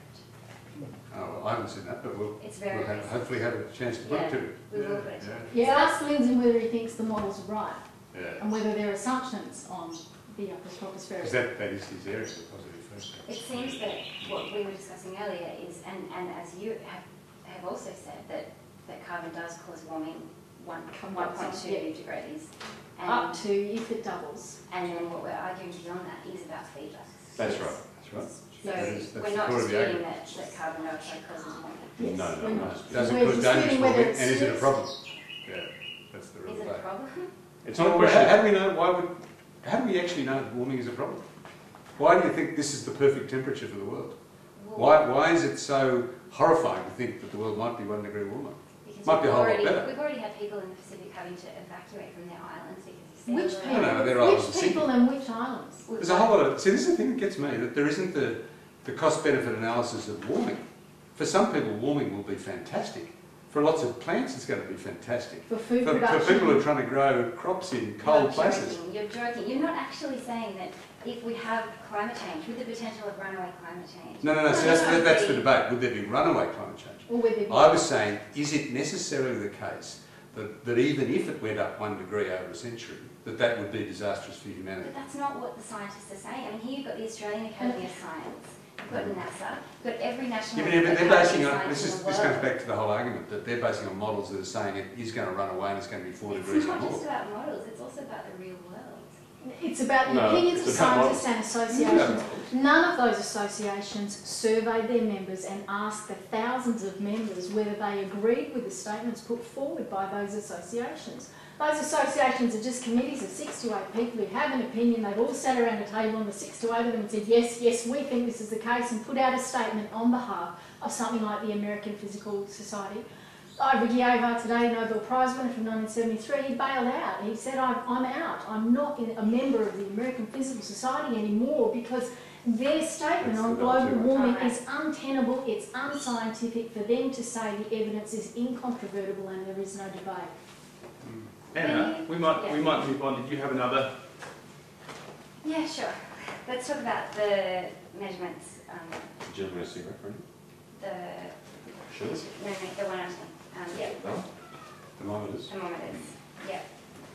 So, firstly, as we briefly discussed, but probably didn't get on camera, the Bureau of Meteorology in Australia does take this into account. They used to have one in the centre of Sydney. They've moved it far out of the CBD so that it would be reflected accurately in data. So we know, and I'm happy for us to call them now and to talk to them about that, because I think that you're wrong in saying that they include these in the temperature record. These aren't in Australia, this is in Urbana, this is in Ohio. Yeah, so United States. Most of the But photos climate we have are from the scientists- US. Okay, so climate scientists all over the world are aware of this and they do account for it. But then there has also been a more recent study that I'm sure you're aware of saying that actually it makes no difference anyway. You saw that because study too? the well-cited ones. You and can the bad statistically cited- combine big pools of things to come up with answers, and when you've statistically done all the tricks to say that, you can show that there's no difference from this class and that class. But you look at these and ask yourself, looking at this, do you believe that that thermometer is accurately measuring the temperature to within 0.1 or 0.2 of a degree, which is what this is all about? And how can anybody look at that and not say, well, you know, this is not very good science, this is not very good data, we have some question about it. Bottom line is, Anna, these thermometers give rise to a temperature record that's different from the satellites. These thermometers show it's still warming and that the warmest year was 2010 or 2006. We use the satellites, the warmest year is 1998, and the warming probably stopped in 2001. So who are you going to believe? The satellites that go around 24/7 and measure the whole planet, or a bunch of thermometers like that? Are you saying that the world has, I don't think you said this, but are you saying that the world hasn't warmed since 1998? I'm saying the warmest year, according to the satellites, was 1998. The warming trend stopped in about 2001 or 2. It's pretty much flattened off since then. That's what the satellites show. That's backed up by the Argo data for the oceans, which shows that it really hasn't been warming, it's been flat So, in the ocean data since 2003. How do you explain this with this green line from NASA? If you condense enough data down and you make the time span long, you're really not able to see any of the data here. There's 0.8 of a degree from bottom to top there. So this difference between them is about 0.2 of a degree between That's the from satellite 1850. and between the surface star. That's 160 0.2 of a years. degree of 30 This years is makes a showing difference. from there on. And notice how the green one, this one, keeps going up more than the others. This is out there on its own, using those little corrupt thermometers, Now that and it's difference, too warm. that difference might not be They're cheating. statistically I really- significant yet, but it's still a big difference on the kind of scales that we're talking about. I would be careful about saying that NASA is cheating. The satellites are run by NASA. It comes from the NASA Aqua satellite. Well, We're saying you some said parts about of this NASA. green line, which is NASA. We're saying Well, that some parts of NASA, well, a couple of those are NASA. Some parts of NASA are concealing the failure of the models by exaggerating the temperatures. And one way they do it is to use thermometers that are placed too close to artificial heating sources. It seems, though, that you're focusing on some very small things whilst ignoring a big trend, which is about long-term warming in correlation with carbon dioxide. Good, I was hoping you'd bring up the big trend. Here's the trend I want to show you. It's been warming since the depth of the Little Ice Age in 1680. It's been warming at about half a degree per century. And within that warming, there are periods of about 30 to 24 to 30 years of warming and 24 to 30 years of cooling. And that pattern has been consistent as far back as we can see. Now, this part of this graph here shows the observational data period from about 1880 through to the current day. That shows warming, cooling, warming, cooling, warming, cooling, about 25, 30 years each way. The last warming period was from 1975 through 2001. And the alarmist models just extrapolate that. But what's actually happened is that it's now fading away. The warming stopped going up according to the satellites into Argo. And what's likely to happen for the next decade or two is that we get mild cooling if the pattern continues. So let's talk big trends. No, let's talk really big trends. Go on, this is my Oh, turn to throw yeah, out come this on. graph. Half a billion People years. call us, remember, we're called the deniers. Here's 600 million years of history. Sure, the estimates of uncertainty are enormous back here, but no one really disagrees that CO2 was a lot higher, 10 to 20 times higher back 500 million years ago. The world slipped into an ice age 450 million years ago when CO2 was much higher. The reason the CO2's been coming down there is life on Earth evolved then. It sucked that CO2 out of the sky. We're carbon-based life forms. Everything on Earth is designed, living things, designed to pull that carbon out of the sky and turn it into plants and whatnot. The long-term history, we looked at every length of data there is. Remember, we're the cherry pickers, that's what we're called, and we're called the deniers, and there is no evidence we will not discuss and point to. There's no evidence in here that shows that CO2 is a major driving force of our climate. You don't think that carbon is a driving force? We don't think No. that carbon Yeah, dioxide is a driving it's a force very of our minor climate. part. We think it But is, we we know know that that it it's a traps small heat. part. I mean, okay, Yes, we know this that. is- Yes, we agree. This is, which part of this equation do you disagree with? We I know, disagree but- with the numbers. Okay, so we know that humans emit greenhouse gases, Yes. including carbon. Yes, We know that carbon traps heat. yes, And we know that the world has been warming, Yes. surface, air and yes. ocean. Over a period of decades, right? It's been warming. Yes. Centuries. Centuries, yeah. So that's, It's not a slam dunk. It could be something else causing the warming. But And the what fact do that you the climate propose models it are so is? wrong and fundamentally flawed indicates that it almost certainly is something else. I disagree. Okay. I think that, Quite up to you. If you have any evidence, Debate, please present it. yeah. If you've got any evidence at all that carbon dioxide is the main That cause is of the global debate. warming, Please let us know what it is. So far you've only quoted authority to us. You've quoted various authorities, admittedly scientific, but nonetheless you're just quoting authority. Admittedly scientific. See, and the that's what evidence- this debate is about. Yeah, It's about but- what's The Pope had his scientists too. They disagreed with Galileo and they were wrong. I don't know why you keep bringing up the Pope. Because the Pope versus Galileo is a very old traditional case of the beginning of the Enlightenment. So you're Galileo Where and I'm the Pope in this You're debate. quoting authority, I'm quoting evidence.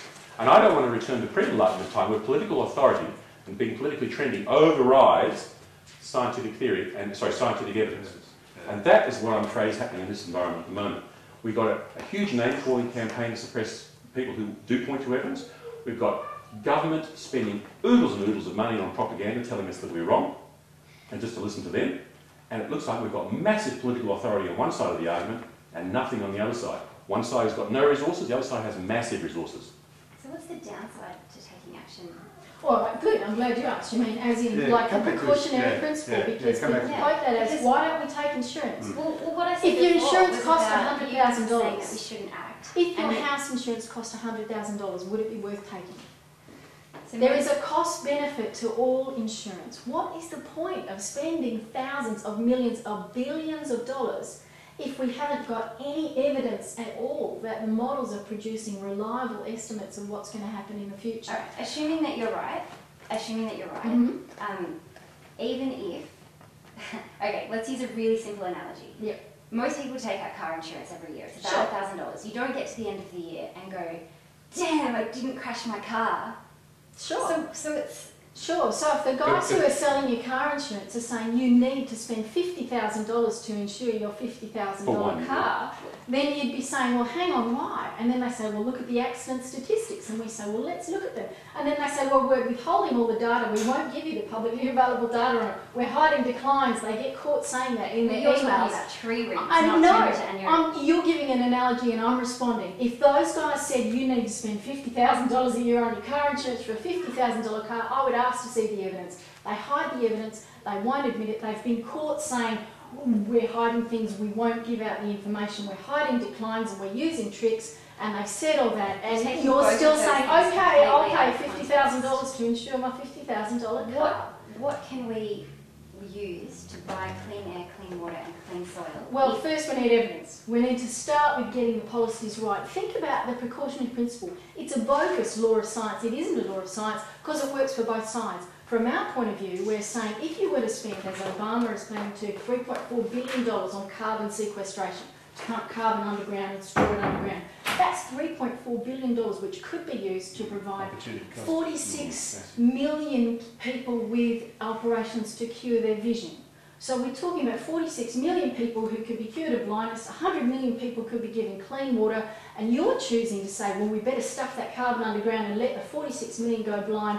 What do you say to the mother in Tanzania who loses 3 kids to dysentery because they haven't got clean water? You say, I'm sorry about your kids. It was worth it though because we've changed world temperatures by 0.00001 degree in over 50 years. I mean, where's the fairness in that? And people throw the precautionary principle, but we can throw it back just as fast. It tells you nothing about what you should do. Only a cost-benefit analysis that looks at both sides is worth doing. Feel free to throw anything back at me, but I think that you're setting up a false dichotomy. It's not we can focus on health or we can solve climate change. We need There to is do only both. so much money available in the world. Yeah, no, you. You're saying, well, we should You've got to spend as make much choices. as we want, we can spend as much on insurance as we want in the unlikely event that something will happen. Do Unlikely, you have but insurance IPCC that an asteroid could hit your house? The IPCC is Do you saying think that it's worth 90%. insuring that an asteroid could hit your house? If the car that I'm about to get into after we leave your lovely house was having a chance, if engineers told me that the car that I'm about to get into had a 90% chance of crashing, I would not get in it. Well, I'd So ask we the have- engineers for some evidence. But your evidence is coming from people who, Our frankly, evidence is coming from What? 28 million weather balloons, 6,000 boreholes, 3,000 Argo buoys, 30 years of satellite data, 500 million years of the best proxies that science can put forward. Our evidence is coming from anywhere and everywhere and from machines that don't have opinions. They give us numbers. Look, I can Your see that evidence comes from people with opinions. scientists From associations You're saying and from science is scientists and opinion. from models. A model is an opinion because someone has had to say, my guesstimate, Everyone my has estimate, assumptions. my assumption, I reckon that humidity will rise to here and stick around for this long. Other scientists say, well, the humidity could rain out low, it could turn into low clouds that reflect the light. What if we spend $2 trillion, that was what global markets were looking at spending per year, turning over in currency trading on global climate credits, carbon credits. You know, it's enormous amounts of money. If they're going to spend that much money, shouldn't we be able to point to some instrument, some non-opinion, some actual recordings from an instrument which suggests we have something to worry about? All they've got are models. Well, I would argue that they also have real-world observations and But which ones? Okay, I think Yeah. that we've hit that intractable point again. Yeah. So, We're all getting bug at spinning here. Yeah. yeah. Can I just make one more quick, out of, you know, all fair disclosure and everything statement? Yes. Was Anna talked before about funding from Heartland, and in all fairness, this is the second Skeptic's Handbook. I got some funding from Heartland to help to support me for a couple of months while I did this. This was like, you know, 2 years after I became a skeptic. I just wanted to, you know, that's probably where Anna got the information from about this and put it forward. Seems only fair. Yep. Okay. Yep. I'll So we just let Joe make that. Yeah, you held this one. This was funded entirely by us. But I that's said the the first one I printing. did. I said I was careful to say it was the printing that was funded. I do understand that you weren't paid to write it. Yeah, we'll shoot it just in case. Yeah. I suspect that It'll whole. be irrelevant. That I don't think it'll come But into let- it anyway. You know, I think we've got plenty of other science to discuss, and that the funding was not probably the strongest issue, but we should get it just in case. So I am rolling. And Rolling. Okay. Look, in all fairness, I was given some funding, some support and help to cover costs and things to develop this booklet, which was Which the is second number 2. Skeptic's Handbook that came out from Heartland. Overall, David and I have spent thousands on this, where it's cost us thousands of dollars to run my blog, to work for 3 years nearly full time to do this. And the fact that I did this one for nothing pretty much shows that any intent I have in this is not about earning the money, invested interest, it's about getting the information out there. And, you know, whether or not I was supported by even, say, a Saudi oil sheik doesn't change the graphs, it doesn't change the arguments. Not that you were supported by If you've the got, Saudi no, but do you know any? If you've got any criticisms, and I'm sure you do, of the arguments in it, then I'm more than happy to talk about that. But funding is just another ad hominem attack. It's got nothing to do with the evidence. I haven't read this one actually. Whoever believes want your money. Please have a copy. Okay. All right. Because the other point, I guess we haven't had time to talk about today, which I think is really important. Listen, Max, I would like to come back here and get some pretty big whiteys. all right, well look, let's do that. Look, just so you know, this stuff probably won't make it, but please do keep talking about the issues because it's probably more relevant. Pull this light back. So just give us. If you just give me 5 minutes where I'm just kind of getting shots. You can have 2 minutes. Today. 2 minutes. 2 minutes? Yeah. Okay, because everyone's I'm pretty happy tired. 2 minutes too, Yeah, we're all getting on now. Yeah. I'm ready for the Moriartesian bar. I know, we need to go back. Just beating I'll get out of your shot too. Yeah. How about that? Didn't get around to having one of the bars. Well, you guys are on the largest around the world with this. Yeah. Oh, it's going to be tough. Although I must admit, spending 2 hours discussing graphs is only so entertaining. Why don't you go to more? I couldn't hear it. Anna's uncle is up there on the property. And, yeah, no, it was a good visit. It was nice. Yeah, I went to Warren years ago. For me, it's about well, Just the effect on farmers. that's why I care about it. Not so much about the quality. And if you take one small step to That's the left, nice. and Yeah. then one step to your right. Sorry, this way? Correct, Anna to your left, please. Thank you, David to your right. More? Yeah, Okay. a bit more. And there we go. Thank you. Thank you. All right. Where's Well, Sandy go? I'm pretty far out, aren't I? Yes. It's like, I sound like I'm shouting from a long distance, Anna, but I'm going to make this point really, really well, with a great deal of passion and intensity. Joe, you had a point you wanted to bring up. It's probably a good time. Yeah, sure. Look, people keep saying that we're funded by big oil and they keep throwing the fossil fuel thing in. I guess it's fair to discuss those kind of things, but people very rarely point to the ones who are going to win if there's a carbon trading scheme. And this is one of the things that quite scares me, is that if we get, a global scheme, they were talking about $2 trillion turning over each year, the largest commodity market, bearing in mind it's not a commodity, it's just paper certificates for air over China. And the kind of money that's involved there, the people who are really going to win are the big bankers who've been pushing for this. The giant financial houses like Deutsche Bank and Goldman Sachs and JP Morgan are going to make money on every trade, no matter who buys or who sells, no matter whether the cost is high or low. They're going to make money because they're the brokers in a massive trading scheme. No wonder those guys are keen to push it, and Deutsche Bank are putting out information booklets on the climate. There is massive money on both sides of this equation, but you can't say big oil has a huge impact and not mention the enormous pressure from financial institutions. Anna, you talking now, please? Have they been funding climate science research? These financial institutions they've been funding lobbying on Washington and Congress and... Anna, talking. Doesn't matter what we say. Anna, talk to us. Tell us about where you live. Which city do you live in? Sydney or Canberra? Sydney, whereabouts? In Randwick. And it's just acquired a big mortgage in Randwick. Yeah. Oh no. Good luck. Thanks. Yeah. So what is it, Anna? Bit scary. Just Anna. It's almost more than double what we were paying in rent. Yeah. It's just Sydney house prices are nuts. Yeah. We're just so thankful that we got a break by moving here, and then suddenly we went from Sydney prices down to They're pre-bubble prices, and it's like, oh, we can buy a place for the same rent. Yeah. My dad's from Perth, and I've got lots of Oh, family okay. in Perth and Mandurah. Yeah. And but I think there's a lot of housing bubbles around the mining sites around here. Yeah. We think the housing bubble's going to collapse soon. Well, you had a housing bubble here. We did. No, It hasn't collapsed. the top's come off a little bit, but Can we have Anna talking, please? Anna, tell us It's your turn. Your turn. Yeah, whatever you Just want. cut away, Anna. Okay. You talk Well, to I guess the thing Saying, I do understand that you are very, very passionate and that you completely believe what you believe and that you're not saying it because you're being funded by Exxon or anyone. Thank you. Saying it. I understand that. yeah. I think though that I can't agree with what you're saying because there's been so many scientists that have, I feel, satisfactorily answered this. I probably didn't communicate that particularly well as Thank another you. scientist. That's right. We understand that. All these arguments always come to that same point. We present evidence. You go, oh, hang on, scientists can't all be wrong. We say, well, yeah, scientists are cheating as well and consuming stuff. You go, oh, bullshit. That's what the argument is still. okay. Okay. Pretty much how it's done. Thank you all. It's not really fair of you to say that.